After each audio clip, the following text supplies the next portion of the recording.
Hello. Where'd that come from? All right. Okay, I think I'm going to get started. It's 2:16. Welcome.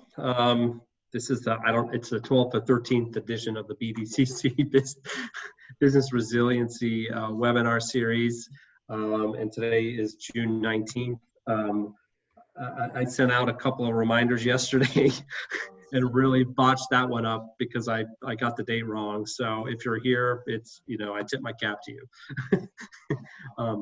Because maybe you're just creatures of habit. Today we have Deb Boudria with us from the Vermont Small Business Development Center. Deborah joined us maybe around week 4 and gave us some great technical information about the various applications for PPP and EIDL. And while that seems like forever ago, it wasn't that long ago, but both those programs have gone through some changes. So we're gonna go back to those and talk about some of those changes. But before we jump into that, I saw, oh, where'd she go? Cindy Delgado, and I hate to put you on the spot. Is she not? There we go. I am here, yes. Not like putting you on the spot. Yeah, so I saw your name pop up, and I just thought it would be great if you had any comments or updates regarding the pandemic unemployment insurance or anything like that. That would be fantastic. Yeah. No worries. So the team is still working hard, is processing all the UI and PUA, Pandemic Unemployment Assistance programs. And from what I understand, even though I'm not in that division, we get updates every day. And I understand that the hold times are down to like 4 seconds, I think, when they call in the line. We have a couple of mechanisms in place that help people along their way with either gaining answers through UI. We have dedicated teams. We have dedicated teams for the PUA assistance.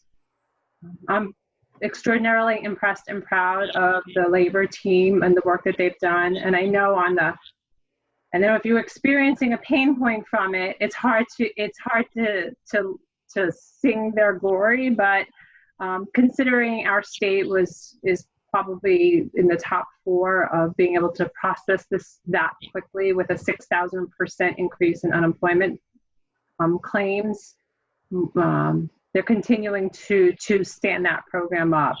So I don't have any specifics on it, and I sometimes am able to get some answers for specific questions if somebody has. So like if Greg had a question about something specific on an employee or something, he could come to me. It's not a blanket thing, but. Sure. Well, thank you. I appreciate You're welcome. Put you on the spot. Good to see you. No, you're okay. But just so for the labor side, for workforce development, when we are open, not physically, but we're virtually open, we're here to serve all Vermonters looking for reemployment and whatever that looks, or career aspirations. Okay. All of our services are available virtually. Great. Thank you. You're welcome.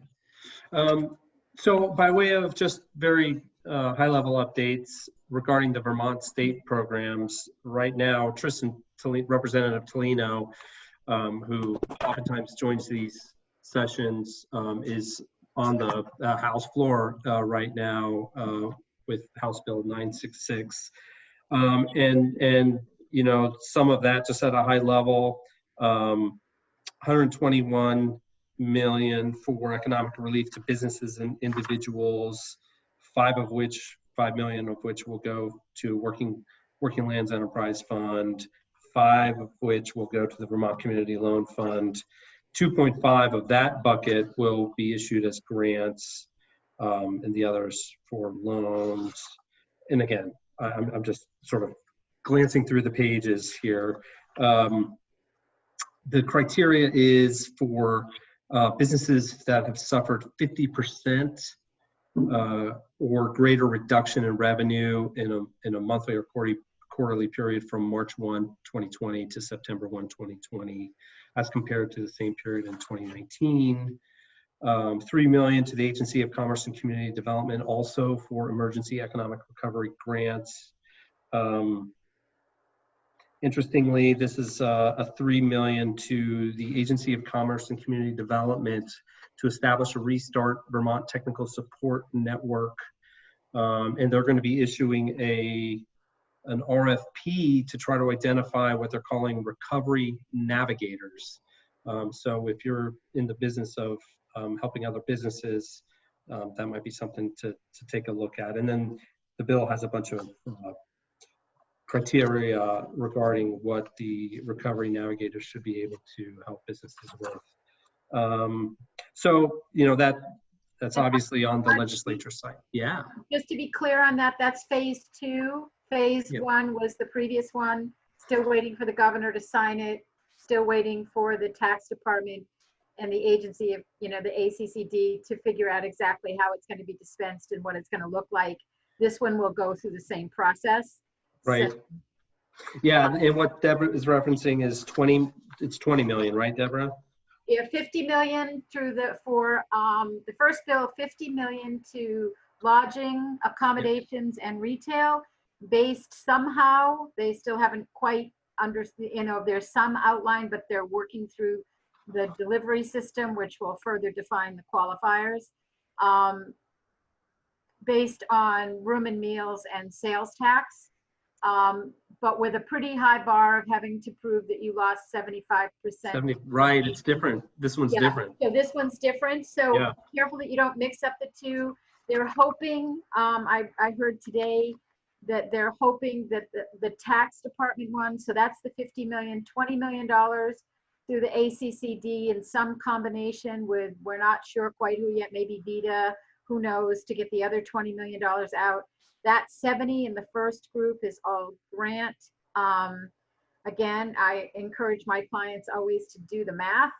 There's 77,000 small businesses in the state of Vermont. So, you know, once again, looking to other avenues to figure out your future is a good thing, not to simply be sitting in, and I know nobody is, but, you know, just to be waiting for these grants to come. I think Adam said it really well in one of the first calls, where he said, having experienced Irene, the grant money always comes later and it's often not enough. And I think we're going to see somewhat of that scenario in this. But they're hoping that that first group and the 50 million and the first plan might be out, maybe, everybody fingers crossed, in a definable way by the 4th of July. Great, thanks. And to Deborah's point, you know, so this stuff passes the legislature, it gets signed, and then all the details have to be worked out. So similar to the CARES Act, the PPP, right. And whenever there are changes like the PPP Flexibility Act, you know, so they pass it, but then the devil's in the details when they release those wonderful documents that are called interim final rules, and then there's different versions of interim final rules.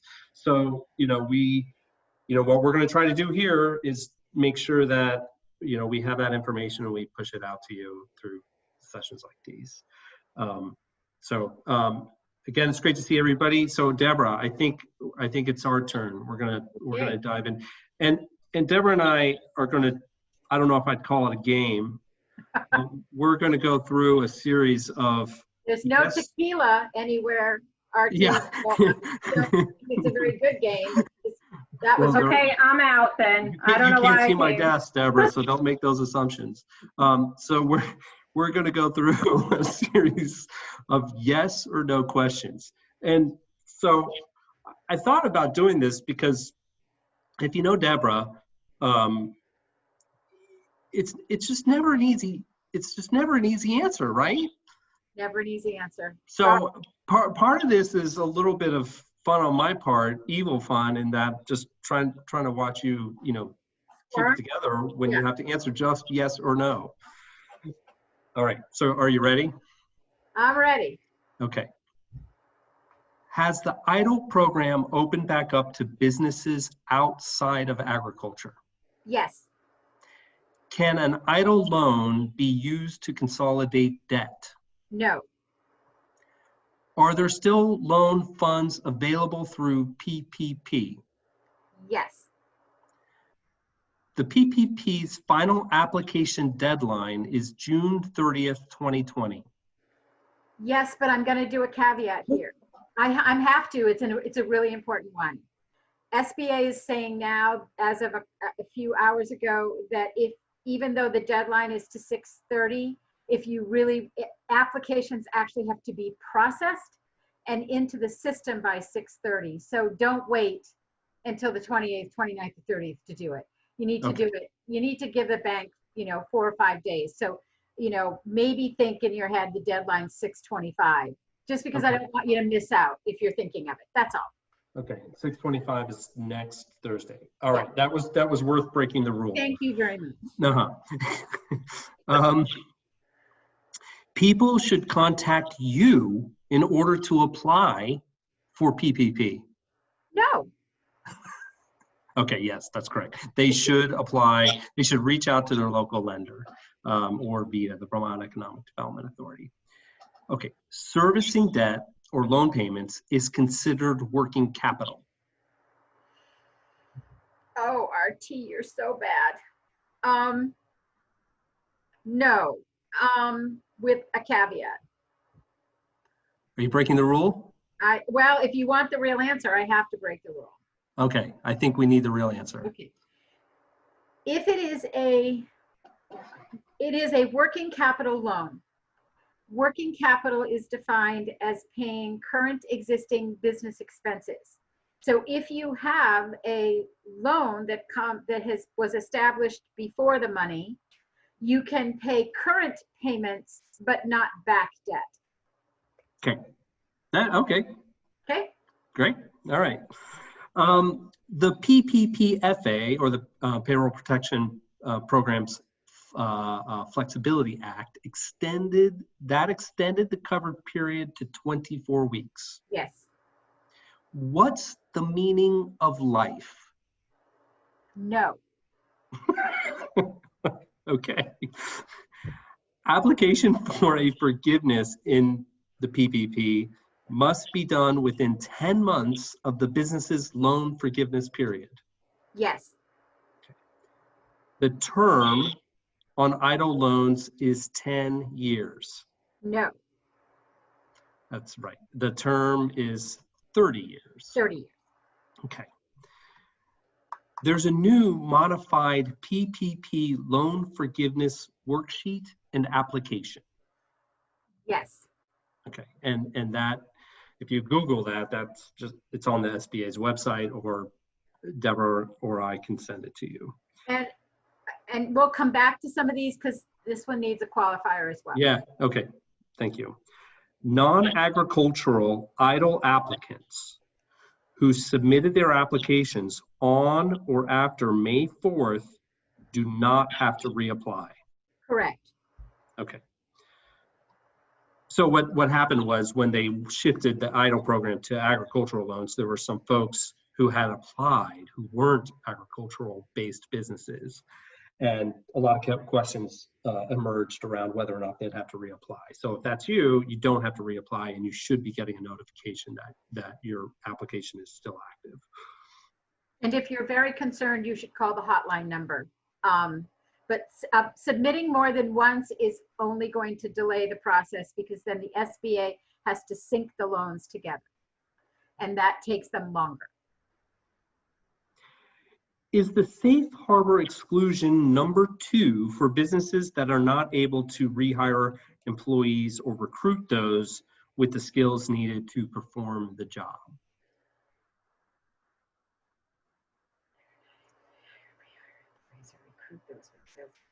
I think it's number 2. It's one of the safe harbors. Can we not define which safe harbor? Okay, that's fine. It's one of the safe harbors. Okay. One of the safe harbors. Yes. The PPP forgiveness application has been simplified. The easy application has been simplified. Okay.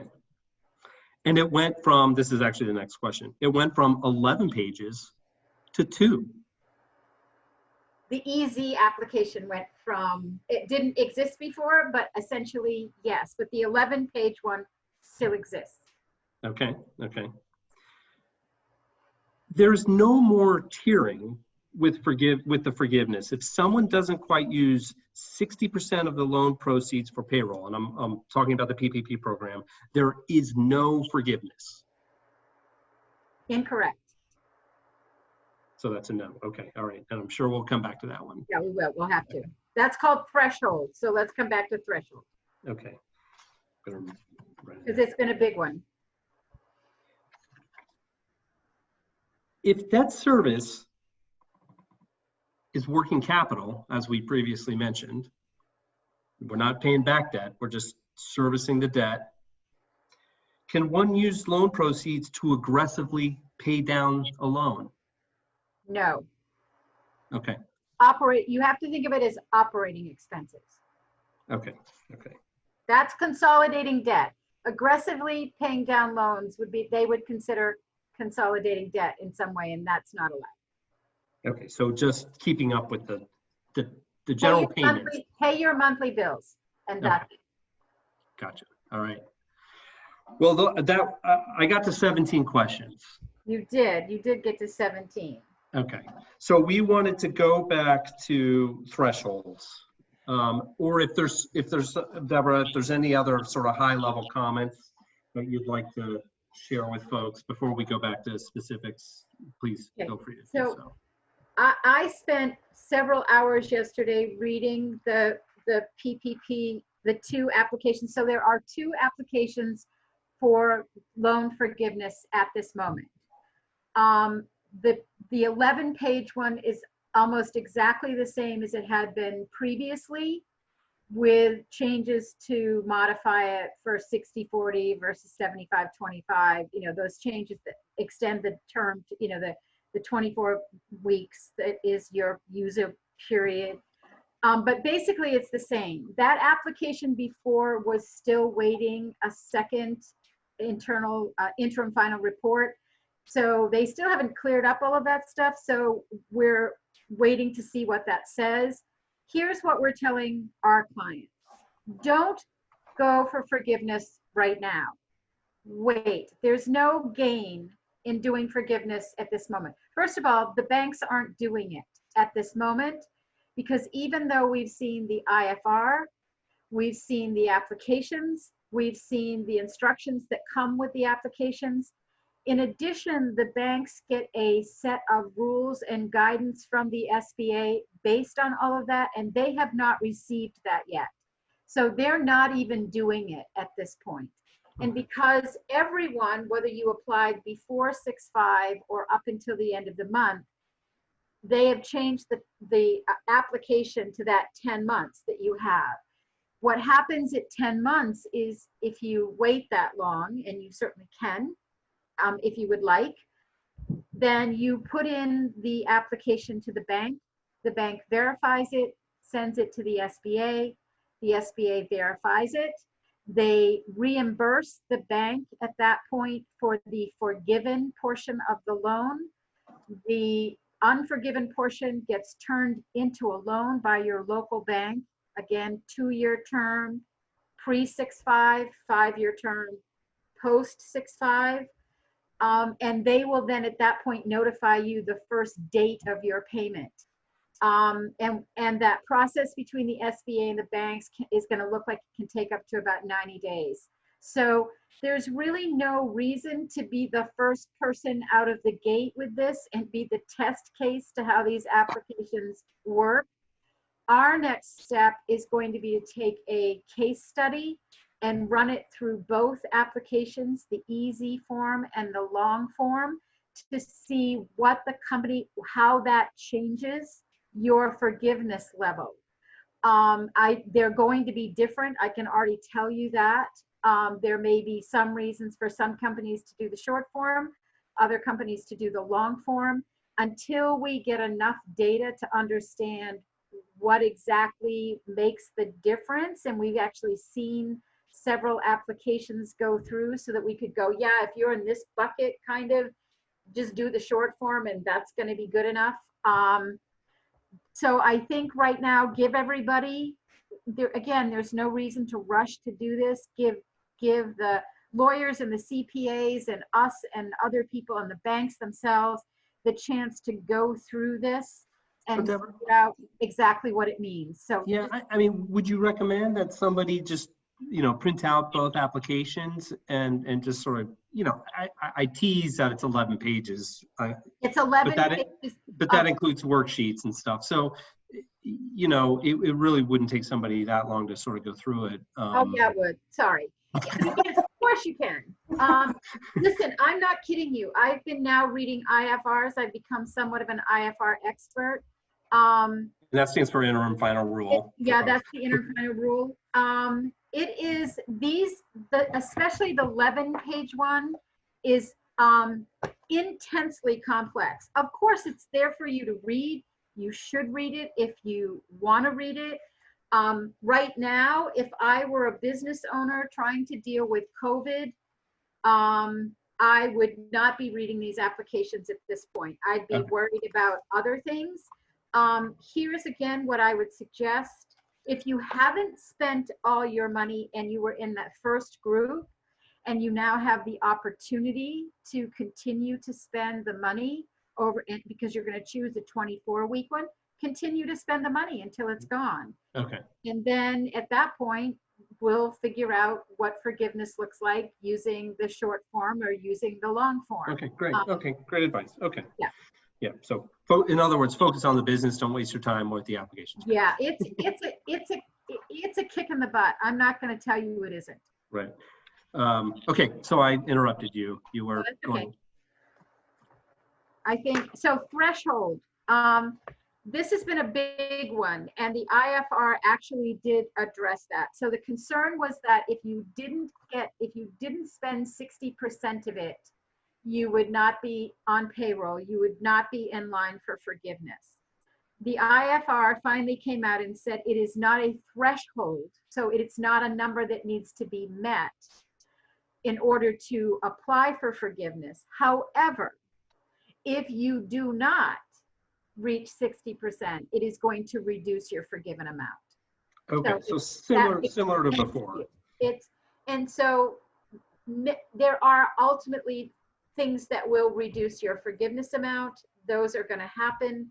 I'm still of the mind, and I know nobody likes to hear me say this, but I'm still of the mind that there are going to be not very many people in this program that get 100% forgiveness. You're going to get some, and some people will get more than others. And again, until we completely understand this very complex one, which everybody stopped looking at after the first few days it came out because it was so complex. We were really hoping that they had addressed a lot of that, and frankly, they just haven't. So, okay. Give everybody. So even, I mean, do you still put forth those reservations if somebody like really and truly spent 100% of it on payroll? In the short form, you're not going to get 100%. In the long form, are you going to get closer? Maybe. I'm not going to, we would be here a half an hour if I tried to explain to you how the short form really works. But essentially you look at the amount of the PPP loan you received, you look at the amount of money that you spent on payroll plus affordable expenses, allowable expenses. So one of the lines is that one. One of the lines is the amount that you received from the PPP. And then the third line is 60% of the money that you actually spent on payroll. And then you pick the lowest number of those three. Well, if you have a combination of allowable expenses and payroll, that's a big number. If you have the low number, that's that number that's 2.5, that original number you gave. And then if you isolate out the payroll only and you take 60% of it, guess what number is lowest on that list? It's that one. Okay. I don't see any way around that, having read it over and over and over again yesterday. I just want to show you. I said before that I highlight in yellow and green when I'm doing this. This is the back page, if you can see it, of the short form. And I realized when I got to the bottom of it that it's entirely yellow and green and there's no black. So we have qualifying questions into the SBA to see if they can give us more. We're not going to be the only people doing that. That's why I said, hang tight. Let everybody who wants to read these pages and pages of documents like this. And believe me, this is not what I grew up wanting to do. This is just what I have to do right now so that we can hopefully get you guys the best information that we possibly can. Right. So. Okay. Well, thank you for doing that. Yeah. It's like bolding an entire document. It doesn't mean anything when all the words are bold. I might as well just like paint them yellow when I start, but yeah. So. Okay, so we covered thresholds. I feel like there was one other question that you said, let's go back to the EIDL terms. Let's just talk about the EIDL for a second. Okay. It is coming. People are getting it. People are getting it really quickly since they reopened it up. Let's talk about, if you're on my list, you just got the disaster lending sheet 801 version. We're going to do 901 probably next week sometime. We'll definitely do 901 when we understand what's happening from the state, but by that point it might be 1001. There's a list of permitted and non-permitted uses. If you don't have that, you can contact me. I'll put my email in the thing again, and I'll get them to you. It's a 30-year term. It's 3.75%. First year's payments are deferred. Interest accrues. I actually am very fond of the EIDL program. I think it's always been the sort of, it's debt, absolutely. I want my clients to be considering that. You do, when you get the sliding scale. I encourage people to move the scale back and forth until you see a number below it that you feel like you could accept for debt if you don't want the whole thing. I have people getting it, frankly, and they're going to park it for a year and see how their businesses do. And yes, on the high end, are you going to pay $500 worth of interest to have 12 months of cushion and, have 12 months of knowing that you have a cushion in case something happens? Right now, I think a lot of people would pay $500 for, some sleep in the next 12 months. So there's no prepayment penalty. Again, I think you need to there's been a lot of concern about the collateral piece because everything over 25,000 does need to be collateralized. And yet there are additional forms that come from the SBA that you assign collateral to them. No one in the entire country has received those yet.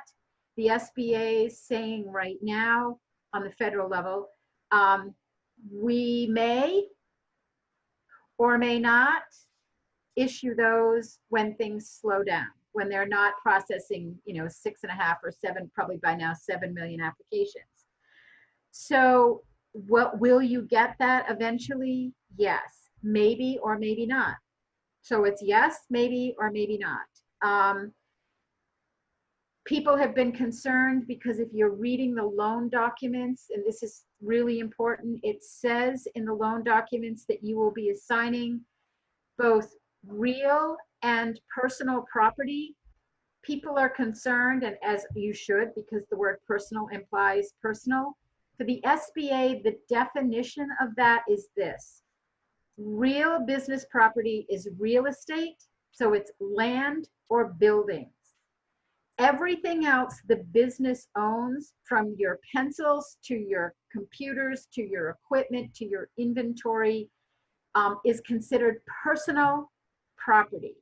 So it isn't like what we would, normal people, it would be lovely if they used the same lexicon, the same dictionary we use. Personal property in the context of the SBA is all business property other than real estate. Having said that, so you are not giving them a collateral signature on your house, your personal house, or your car. However, having said that, you are signing a personal guarantee for this, and SBA loans, just like student loans, are not oh, I'm going to lose the word here for a second. I'm tired. Sorry. You can't get rid of them. So Dispersed. it starts with a D. They're not Dispersed? dischargeable. They're not dischargeable. Dischargeable. So at the end, if you owe the SBA money and you thought, I'll go personally bankrupt or my business will go bankrupt and that will get me out of this SBA debt, that won't happen. Because it's not dischargeable, just like a student loan, they're going to come find you and they're going to try to get the money out of you in some way. So Deborah, I want to jump in because unfortunately we only have you till 2. I just got to cancel RT, so I've got a little bit more time. So. Oh, okay. Regardless. I know you want me to shut up, but it's important. No. There's some questions I want to just highlight in the chat. So, Annie's asked, is there any info here today for nonprofits? So both EIDL and PPP are available to nonprofit entities. Yes, certain entities, the PPP and the EIDL have some entities that aren't covered. I know some of you may be hearing conversations about, for instance, the BDCC as a nonprofit is not covered under the PPP program. Your chambers of commerce are having trouble because they aren't covered under the PPP program right now, but they could get an EIDL. So you have to check what kind of 501, whatever you are, because some of them are. The first state program, the language is not clear at the moment, so they're trying to address that post the bill and before it gets signed by the governor. The second one, again, they're trying to do the same things to make sure that nonprofits are included. But right now, again, on the state side, the language is a little bit, and I haven't read the new bill that came out, the second phase, again, and you've heard me say this before if you've ever talked to me, a camel is a horse drawn by a committee. And so the governor sent a horse to the legislature and now we're getting a camel. And that's what always happens. The CARES Act was a horse. Once it, as RT was saying, once it went through the Treasury Department and the SBA and all the departments, we have a camel. The same thing is going to happen. And it's always going to happen in processes like this because that's the way government works. So again, we're just saying until we know what the state program actually the deliverable is, we're just telling people, as hard as this word is in this period of time, patience. Okay, and the same would apply, I think, to Sarah Shivy's question about, she was asking about the long form or short form. Your guidance is really just wait till some dust settles. Give that one a fair amount of time because again, the only thing you're going to do if you do the forgiveness now is you're going to start the clock on when when the SBA is going to send it in to get verified, and then it's going to turn into a payment. So, all you're doing is creating a payment for yourself because you've already had the money. I mean, and yes, if you're curious about what your forgiveness is going to be, yes, of course, I'm not saying it's not important. I'm just saying on the list of things that you have to do, given what we know about these two applications at this point, my recommendation is to hang tight, let everybody muddle through it, let the bank get the actual rules on how they're supposed to do it, see if they give us any more information on this long page, and then we'll see if there's quick ways for you to look at both applications so that you can do the right application, because you can't submit 2 applications to the bank. You have to choose one of them. Okay. So, and Randy's asking, okay, so Randy received an EIDL advance. How long do folks have to complete the process for the full application? So the full application is going to take you exactly 15 minutes. They are saying that you have 30 days to sign the loan documents. There are some robocalls coming out from the SBA telling you that you have 10 days to go in and complete the process. Literally, this is a 15-minute, I haven't had anybody have it take longer than 15 minutes. So, so if somebody has received an advance, if you receive the portal request, I would suggest I'm suggesting to my clients, and you want to consider this loan, go do it now. Because the other reason is they have not told us, nor do we expect to know exactly where they are in the money that they have left. So also at some point, depending on how many more million applications they accept, the money will run out. Do I want you to be afraid at this moment? No, but because it's such a simple application process, whether you agree with that or you don't agree with it, it's a very simple application process.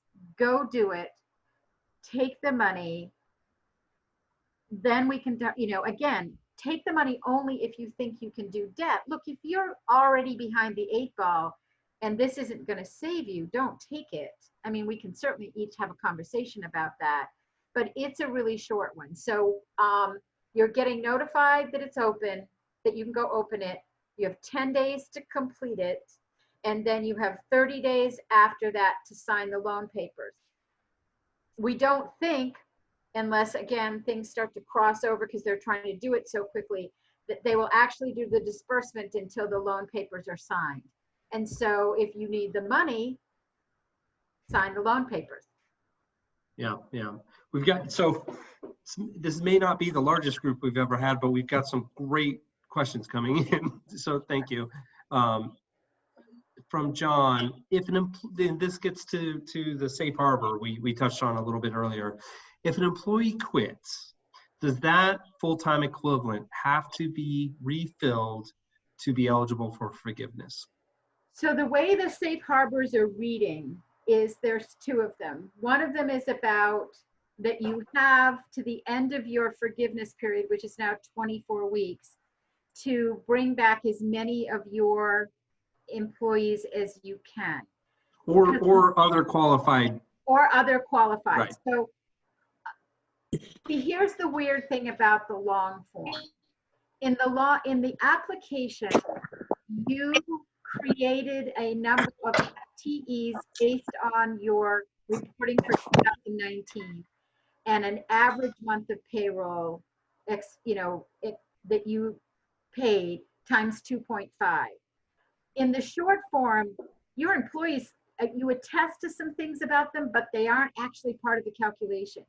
Only the amount of money you paid for payroll and spent on allowable expenses. In the long form, you actually have to report on individual employees. Now, it's not that you hired Deborah and Deborah didn't come back, but then you hired Sally in her place. Sally's okay. It doesn't have to be Deborah that you bring back. But there are safe harbors around. You offered the job to the person and they refused. If they refuse, you must go to the Vermont Department of Labor. If they're on unemployment, you must go to the Vermont Department of Labor, fill out the paperwork, and get the paperwork needs to be in your file because you need to prove that you offered the job back and they refused it. That does pull them out of unemployment because a job offer, return to work is the end of unemployment. Some people were hesitant to do that to people, but it's not gonna count as a safe harbor for you unless you do that. So there are some various things about reporting around the safe harbor. The other safe harbor is if you can't reopen because of either the governor or the federal requirements that you can't meet sanitation, social distancing, or there's a third thing. But you have to prove that. And that also is going to be taken into account when they look at the number of employees that you have at the point your forgiveness period ends in comparison to that 2019 number. Okay. All right, another one. Whoa, another one just popped in. Okay, so do I put PPP forgiveness at risk if I have to reduce staff hours or lay off staff after I burned through all the PPP funds? No, that's not going to affect it. Okay. Oh gosh, I'm scrolling the wrong way. Okay, so from Chris, as a sole proprietor, and all the income payroll portion is going to one person, the sole proprietor, and not additional employees, is that still forgivable as long as I stick within the 75-25 or now 60-40 ratio? What's really important, again, is what you built the application on. And so it's in relationship to that, not that base application is now being called your reference period. So depending on how you built that, so whatever the 2.5 was based on, I see, yeah. as long as you are dispensing money, you can't dispense a whole lot more than that. I mean, I've had people say, well, what if I don't use it for allowable expenses? Can I give myself a bonus? Yeah, no. You know, you have to make sure that you're back in as much relationship. And if you're over the $100,000 mark, there's a cap at 100. So, you know, again, that's going to be in the fine print. And what you're going to want to do is dispense it is the best thing I could say is dispense it in relationship to how you built the application. So go back and look at what number you used and don't pay yourself more than that. And that will put you in more in line for, I think, the best possible forgiveness. A couple things, Cindy Delgado, who spoke at the top of the session from Labor, posted the link to that website. Thank you, Cindy. And she also posted one for the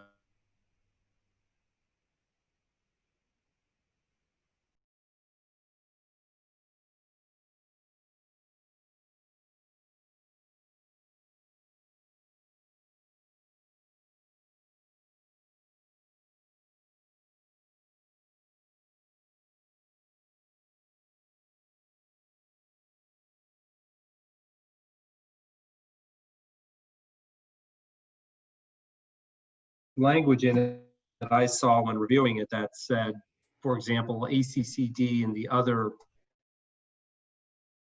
entities will have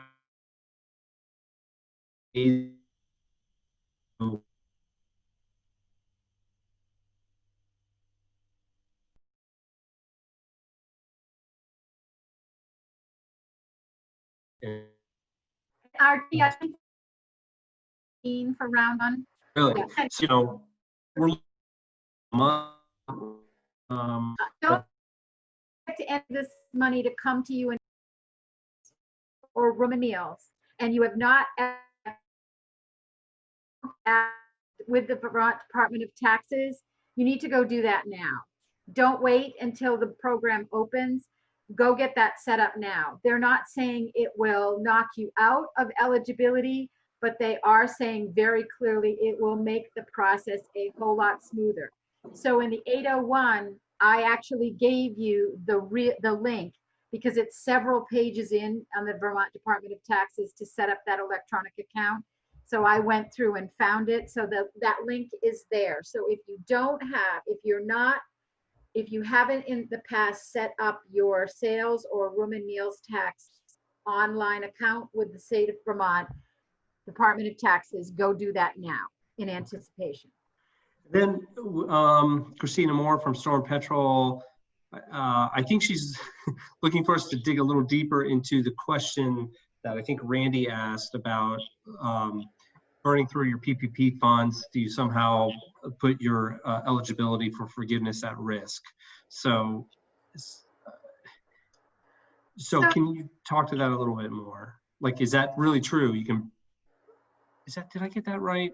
I might have messed that up. Apologies. So here's what you do. You get your PPP funds. The sweet spot for the PPP funds remains and will remain for the rest of the program. Those businesses that were essential businesses that had not laid anyone off. Because then you're going to be paying the same payroll you do now, in these 8 weeks or 24 weeks, and you can still choose in the first round to do 8 weeks. You don't have to extend it. I mean, I have more clients right now that have used all of their money. Their 8 weeks has ended. I'm still asking them to hold on the forgiveness application process. There's nothing else they can do. You can't go back for more money. You can't, I know that there was an article yesterday about one of the senators is asking that we allow people to go for a second round. That's talk. We haven't seen anything happen. That would have to be passed as law. You know, it'd have to go through the House and the Senate and then get signed by the president. Don't wait for that one. You know, as we say, don't hold your breath on that one. So if you had the 8-week program before and you still have money, my advice is to just keep spending it and pick the 24-week period. When the money is gone, we will, and hopefully we know more about how the long form application works. We'll do a quick look at the short form and we'll do the long form and see which gets you the best forgiveness. I don't understand what the concern is about spending the money too quickly. It's not about spreading it, maybe this is it. It's not about spreading it equally over the 24 weeks. It's about using it for real payroll that you have right now and the allowable expenses that match it. If you get to the end of 24 weeks and you still haven't spent it all, your application for forgiveness will be based on how much you have spent and what employees you have back if you do the long form. And then you just would prepay that balance. Whatever you have left, you would just prepay it back so that you didn't have to have any problems on it. Do not, under any circumstances, spend it on things that you have not certified you're going to spend it on.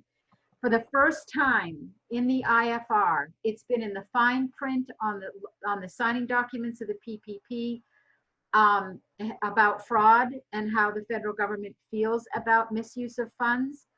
This IFR was the first one, interim final report, where I actually saw it in the interim final report, noting that that's what you signed for. They are very concerned that people took the PPP because it was the only available money and they're spending it on whatever. Don't do that. Okay. Please don't. Okay. All right. Dennis has a question. Can you ask forgiveness for a period ending before your 24 weeks? You can ask for forgiveness as soon as your money is gone. And so if it's within the 24 weeks and you hit week 12 or 14 and your money's gone, you can ask for forgiveness then. Again, the safe harbors then don't affect you because, or they do, but the safe harbors are going to end on the day that you do the loan forgiveness. Right now, the reason they've brought it out to the end of the year is because what they heard from all of the business owners saying to their congressionals was, I'm in a state where I can't open and except at 25% and maybe at 50 and maybe I'll be at 75% by fall. But what happens if there's a second spike and all of that? They've moved the safe harbor deadline effectively to the end of the year. In a way, on the long form, you would be silly to do it before then because the safe harbors may actually increase your level of forgiveness. So let it ride until the end of the year. Because again, all you're going to get is a bill once you figure this out. And again, the peace of mind that you know what's forgiven and what isn't forgiven, but we can make a calculation. We can, you know, we're going to all have to figure out how to help you do this because the banks aren't going to be able to help you.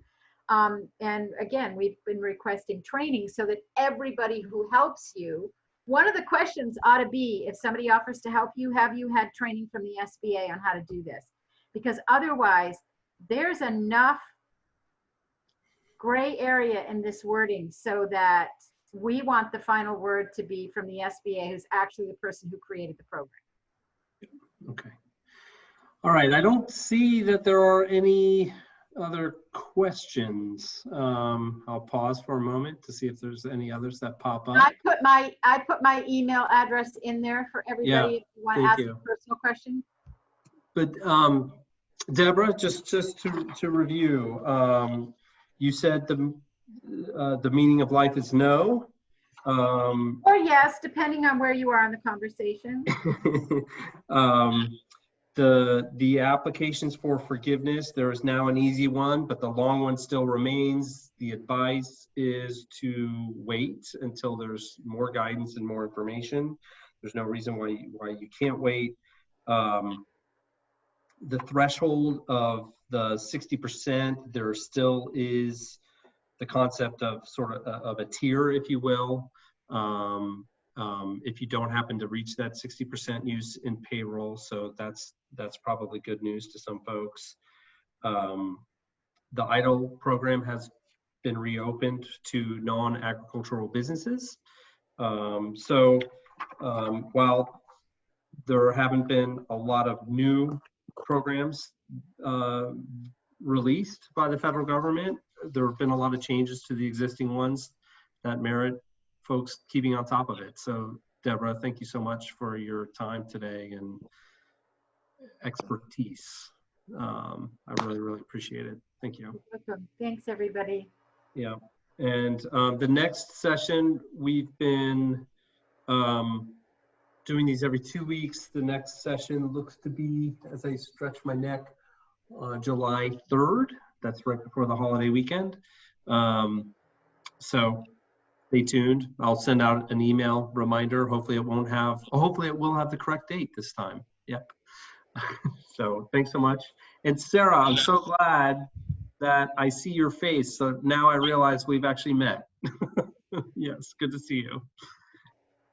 All right, I'm going to stop recording, or maybe somebody did already. Oh, no. Or Casey, I think you have to stop the recording.